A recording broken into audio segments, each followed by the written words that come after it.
That was. Okay. Yeah. Who are you beyond that? Yeah. That's what I would like. Who are you beyond? I'll give you a personal example here. You know, I had come out and everything and told my whole family, and everyone was like, "Well, don't tell your dad." Source of all my pain, you know. And I didn't tell him for like 7 years, but it had always been a gnaw.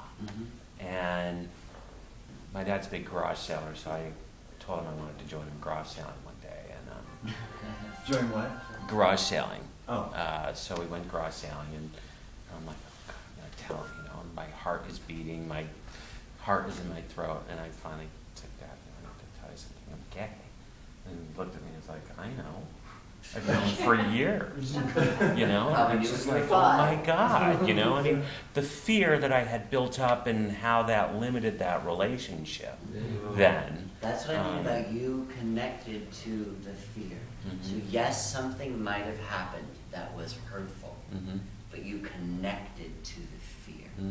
And it's often, it goes back to that same paradigm of, you know, we build, the fear is what is the scary part.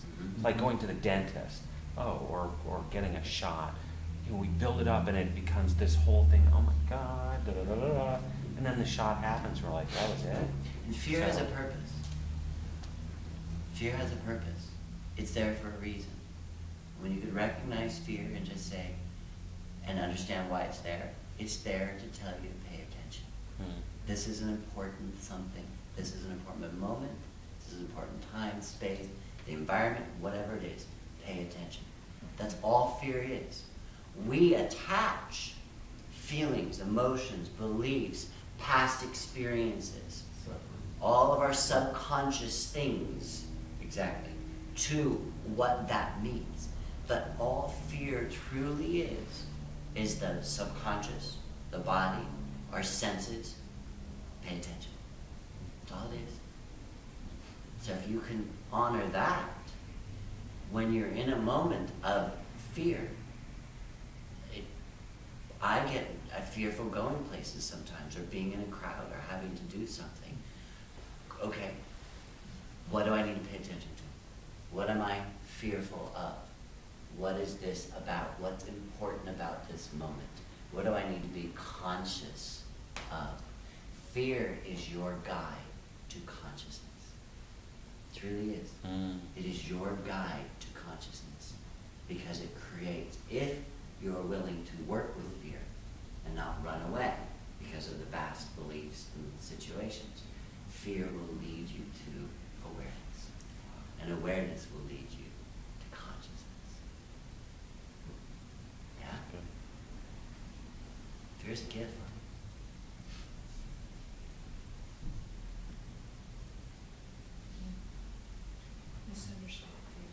It is. It's a gift. We're afraid, and fear is exciting. Fear is what makes life fun.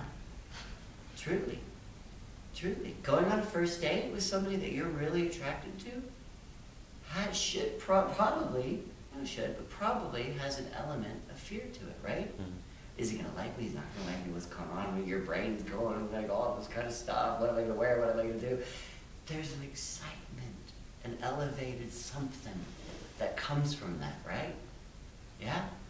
Making a commitment of love to somebody, getting married. Tell me that wasn't fearful. Right?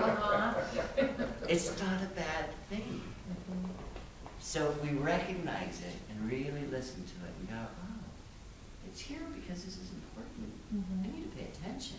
I need to be conscious. You're going into seminary? Oh, it's not definite. Or I'm even thinking about it. This is something that's been mulling in my mind. I'm thinking about being a foster child parent.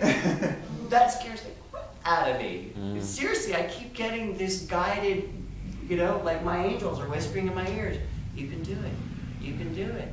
You can do it. Just go. Just take the step. I can't tell you, I don't want kids. I've never wanted kids. That is really scary to me. And all of a sudden I'm going, oh my gosh, this is what you want me to do, huh? Okay, that's scary. But all right, I picked up the phone and I talked to a social worker for the first time. My heart was beating so fast, but you know what? It was really exciting. It was really, really exciting to take that step into the unknown and to be willing. And maybe that's all it is for me. Maybe I will never go to the point of actually going and doing it, but I took the step into the unknown. And the fear allowed me to do it. Isn't that strange? Eckhart Tolle says about fear. Starting to do what you fear dissolves all fear. Say that again? Starting to do whatever it is you fear dissolves the fear. And that's part, I think, of the awareness and consciousness Yes. that you just said. It's interesting that fear and excitement is the same emotion. Yes. The body doesn't know the difference. So would you really want to take away excitement? Seriously? Or Would fear. you really want to take away excitement? Or fear? Right? It's part of what we are here to experience. Any emotion, anger, frustration, judgment, opinion, any emotion, it's part of what we're here to experience. The awareness and the consciousness comes, and believe me, I bet the Dalai Lama is one of the most judgmental people in the world. I bet he is. But he's conscious, and he recognizes it, and he doesn't identify with it. Our brains are wired for addiction. That's what they're wired for. To repeat what we know, to reinforce what we know, to find safety in what's familiar. Doesn't matter if our logical mind says that it's violent, it's dangerous, it hurts, it's abusive, it's what our brain knows that's familiar.